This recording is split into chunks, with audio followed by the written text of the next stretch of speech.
Hi everyone, welcome to O2 ice academy. My name is Diksha. आज हम PCS में जो एनवायरनमेंट रिलेटेड क्वेश्चन थे उनको कवर करेंगे। 2014 एंड 15 के कंप्लीट कर लिए थे। आज हम प्रोसीड करेंगे टू 2018। इसके अलावा O2 आइस अकेडमी में आपको डिफरेंट कोर्सेज अवेलेबल मिलते हैं। अभी जो रिसेंट चल रहा है that is PCS crash course और फाउंडेशनल कोर्सेज फॉर यूपीएससी। बाकी के स्टेट एग्जाम जैसे हिमाचल, हरियाणा, ये भी अवेलेबल है। चलिए जी, फर्स्ट क्वेश्चन देखते हैं जो 2018 के अंदर पूछा गया था with respect to IUCN। IUCN ने कंसीडर किया कि किसी भी स्पीशी को अगर आप क्रिटिकली एंडेंजर्ड बोलते हो तो कितना एरिया अकरेंस में होना चाहिए। तो ये आपको स्पेसिफिक वैल्यू याद रखनी थी। 100 किलोमीटर स्क्वायर तक का एरिया फिक्स किया था। तो that was very static question. Answer is option B. Second question बोला गया है consider the following statement about an estuary. तो एक एस्चुरी होती है, एक डेल्टा होता है। इसको समझते हैं इंडिया के मैप के साथ कुछ इस तरह से। कुछ रिवर्स हैं जो ड्रेन करती हैं अरेबियन सागर के अंदर, और वहीं कुछ ऐसी हैं जो बंगाल की खाड़ी में जाती हैं, बे ऑफ बंगाल। तो जब बे ऑफ बंगाल की साइड हम देखते हैं there is a formation of delta. Delta और एस्चुरी में क्या डिफरेंस होता है? सबसे पहले एस्चुरी देखो ध्यान से। तो अरेबियन सी में जब रिवर्स का फ्लो करता है तो रिवर तो कैसी होती है? फ्रेश वाटर वाली होती है। तो फ्रेश वाटर डायरेक्टली किस में जा रहा है? सॉल्टी वाटर के अंदर जा रहा है। तो इट इज जस्ट कि रिवर की एंट्री होगी जो कि फ्रेश वाटर है, सॉल्ट की जो क्वांटिटी है दैट इज वेरी लेस, और किस में जाके मिल रही है? जहाँ पे सॉल्ट प्रेजेंट है। यहाँ पे सेडिमेंट्स वगैरह का कोई डेपोजिशन नहीं होगा। पर दूसरी तरफ जो डेल्टा बन रहा है, सुंदरबन डेल्टा भी जिसको बोलते हैं, वर्ल्ड का सबसे बड़ा डेल्टा भी है। तो यहाँ पे जब रिवर्स आती हैं फ्लो करते हुए तो यहाँ पे बनता है डेल्टा। डेल्टा में खास चीज क्या है कि सेडिमेंट्स का काफी ज्यादा डेपोजिशन होता है। तो आपने बताना था कि एस्चुरी के कॉन्टेक्स्ट में कौन सी स्टेटमेंट करेक्ट है। और जब देखो फ्रेश वाटर और सॉल्ट वाटर मिलते हैं तो यहाँ पे आपको काफ़ी यूनिक स्पीशीज मिलती हैं प्लांट्स की। जैसे सुंदरबंस की तरफ आपने मैंग्रोव्स काफ़ी सुन रखे होंगे, तो यूनिक स्पीशीज आपको देखने को मिलती हैं। तो एस्चुरी इज द प्लेस जहाँ पे river fresh water meets with the ocean water. Ocean का ही वाटर है, अरेबियन सागर है, नीचे इंडियन ओशन है, ठीक है, तो पानी तो उसी का ही है। तो यहाँ पे फर्स्ट स्टेटमेंट तो हो जाता है करेक्ट, हाईली प्रोडक्टिव होगा और यूनिक स्पीशीज मिलती हैं। तो जो सेकंड स्टेटमेंट है वो भी करेक्ट है। अब थर्ड इसकी कॉन्ट्राडिक्टरी लिखी हुई है कि this area is highly unproductive, तो ये तो गलत हो जाएगा ना, क्योंकि ऑलरेडी हाईली प्रोडक्टिव है, तो ये तो कुछ स्टेटमेंट फिट नहीं बैठती। तो यहाँ पे 1 एंड 2 जो है that is going to be answer option C. Next question था consider the following statement in context of clean energy ministerial. अभी क्लीन एनर्जी मिनिस्ट्रियल जिसका इंडिया भी मेंबर बना, क्या इसका मेन ऑब्जेक्टिव था, क्या पर्पस था?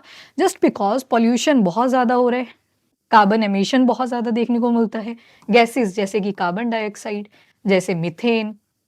कार्बन डाइऑक्साइड जिसकी क्वांटिटी ज़्यादा है, वहीं पे मीथेन जिसकी पोटेंसी ज़्यादा है।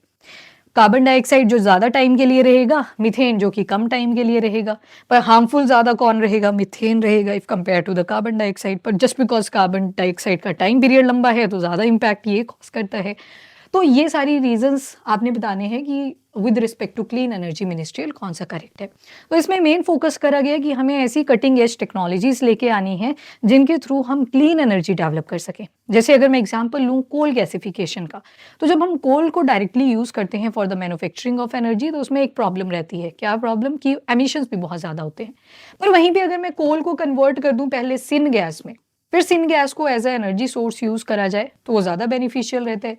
Syngas is mixture of carbon monoxide and hydrogen. अब यहाँ पे जो क्वेश्चन उठता है वो कार्बन मोनोऑक्साइड के ऊपर उठता है कि इसको भी दोबारा से फर्दर हमें क्या करना पड़ेगा? ऐसी एनर्जी के अंदर कन्वर्ट करना पड़ेगा जो कि एमिशन लेस हो, ठीक है। तो ऐसे चैलेंजेस हमें आते रहते हैं।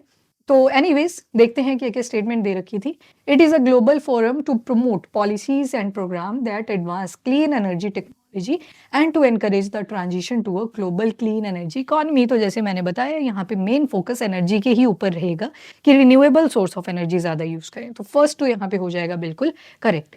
India is participating nation in the clean energy ministry, this is again correct. मैंने आपको स्टार्टिंग में ही बता दिया इंडिया ने भी पार्टिसिपेशन करा था। और यहाँ पे अगली स्टेटमेंट बिल्कुल कॉन्ट्राडिक्टरी है टू थर्ड, तो तीसरी तो हो जाएगी सीधी गलत। और यहाँ पे आपका correct answer is going to be option C. Next question आपसे पूछा है with reference to the wildlife protection act of 1972, जिसके तहत आपको टोटल शेड्यूल मिलते हैं 6, 1 से लेके 6 तक। इसमें ना केवल एनिमल्स हैं, इसमें कुछ प्लांट्स भी ग्रो कर रखे हैं। अब प्लांट्स के बारे में भी बता रखा है, ऐसे प्लांट्स जिनको आप बिना गवर्नमेंट की परमिशन से ग्रो नहीं कर सकते। तो 1 से लेके जब आप 3 तक पढ़ते हो वहाँ पे आपको एनिमल्स ज़्यादा मिलते हैं। चौथे और 5वें के पास आपको बर्ड्स भी देखने को मिल जाते हैं, ठीक है? वैसे तो पहले में भी आपको बर्ड्स मिल जाते हैं, पर अगर ब्रॉड नंबर में बात करें तो और छठा जो शेड्यूल होता है उसमें आप देखते हो प्लांट्स के बारे में बात हो रही होती है। तो यहाँ पे लिखा है कि सिर्फ वाइल्ड एनिमल्स को प्रोटेक्शन प्रोवाइड करने की बात करी गई है, मतलब बहुत ही वेग सी स्टेटमेंट दे दी हैं जो आउट ऑफ कॉन्टेक्स्ट जा रही हैं वाइल्ड लाइफ प्रोटेक्शन एक्ट 1972 के। और इंडिया के लिए बोल दिया कि ये ऑब्लिगेशन थी इंडिया के ऊपर कि आपको ऐसा जो एक्ट है वो बनाना ही पड़ेगा ताकि आप इंटरनेशनल क्वालिफिकेशन के साथ मीटअप कर सको। तो ये दोनों ही स्टेटमेंट यहाँ पे गलत थी। तो आपसे पूछा गया था करेक्ट कौन सी है, तो नीदर 1 नॉर 2, ये बिल्कुल ही आउट ऑफ बॉक्स चली गई थी स्टेटमेंट्स।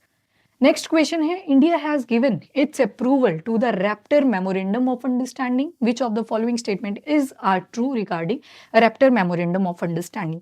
तो united nation convention on conservation का ये एक जो माइग्रेटरी स्पीशीज को लेके होता है उसी का एक पार्ट है। तो पहला तो यहाँ पे बिल्कुल करेक्ट है, it is about conservation of birds. तो माइग्रेटरी स्पीशीज इसमें ज़्यादातर बर्ड्स ही आते हैं, तो ये वाली स्टेटमेंट भी यहाँ पे करेक्ट हो जाएगी। ज़्यादा फोकस किया गया था अफ्रीका और यूरेशिया।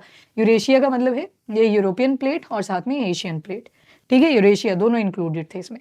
और लीगली बाइंडिंग नहीं थी ये जो रैप्टर मेमोरेंडम ऑफ अंडरस्टैंडिंग था, और एक्सटेंड किया गया है इसको कि 76 स्पीशीज को और कवर अप करा जा सके। और यहाँ पे जो आंसर होगा that is going to be option D 1, 2, 3 and 4। Next question पूछा गया था इंडियन वल्चर्स के कॉन्टेक्स्ट में जो कि क्रिटिकली एंडेंजर्ड आपको मिलते हैं। जाइप्सियम इंडिकस उनका साइंटिफिक नेम है। तो फर्स्ट स्टेटमेंट हो जाता है करेक्ट। जब आप बायनोमियल नोमेनक्लेचर पढ़ते हो याद करो वो keep, pot, clean, otherwise, family, got, sick. अब यहाँ पे के से किंगडम बनता है, पी से फाइलम बनता है। फाइलम हम एनिमल्स के केस में यूज़ करते हैं और डिवीजन प्लांट्स के केस में यूज़ करते हैं। फिर क्लास आती है, ऑर्डर आता है, फैमिली आता है, जीनस आता है और स्पीशी आता है। जब ये बायनोमियल नोमेनक्लेचर लिखा जाता है इसमें जो पहला नाम होता है वो जीनस होता है और दूसरा होता है स्पीशी। जैसे अपने नाम से मैं आपको समझाती हूँ, मेरा नाम है दीक्षा शर्मा, तो शर्मा जो है ये मेरी फैमिली में कॉमन रहेगा, तो ये जीनस है हमारी फैमिली का। और जो दीक्षा है ये स्पीशी है, ये डिफरेंट है फ्रॉम द फैमिली, ठीक है? नाम डिफरेंट होंगे पर जो साइंस होती है उसमें पहले सरनेम लिखा जाता है, बाद में आपका नाम लिखा जाता है। तो फर्स्ट स्टेटमेंट यहाँ पे बिल्कुल करेक्ट है। The cause of decline in the population of Indian vulture has been identified as poisoning caused by the veterinary drug diclofenac. तो ये स्टेटमेंट भी करेक्ट है। और अभी हाल ही में अगर मैं इस वीडियो को 2025 में अभी रिकॉर्ड कर रही हूँ तो नीमोस्लाइड को भी बैन कर दिया गया है for the veterinary purposes. Again vultures की लाइफ को ये थ्रेटन कर रहा था, तो इस वजह से नीमोस्लाइड भी बैन है। इसके बाद जटायु कंजर्वेशन ब्रीडिंग सेंटर कहाँ पे लोकेटेड है, तो it is located in Uttar Pradesh. यहाँ पे झारखंड लिखा हुआ है, तो थर्ड तो हो जाएगा गलत। तो थर्ड से ये भी निकला, ये भी निकला। फोर्थ देख लेते हैं। रिसेंटली जो जाइपस वल्चर री इंट्रोडक्शन प्रोग्राम है उसको लॉन्च करा गया था ताकि इंडियन वल्चर्स को प्रोटेक्ट करा जाए। और ये किसने शुरू किया था, तो ये हरियाणा गवर्नमेंट ने शुरू किया था। तो फोर्थ भी ठीक है, इस वजह से जो आंसर है that is going to be D. तो दैट्स ऑल। 2018 के भी क्वेश्चन हमारे हुए कंप्लीट। अब देखेंगे 21 के क्वेश्चन पर नेक्स्ट वीडियो में। अभी के लिए इतना ही। Thank you everyone, have a nice day.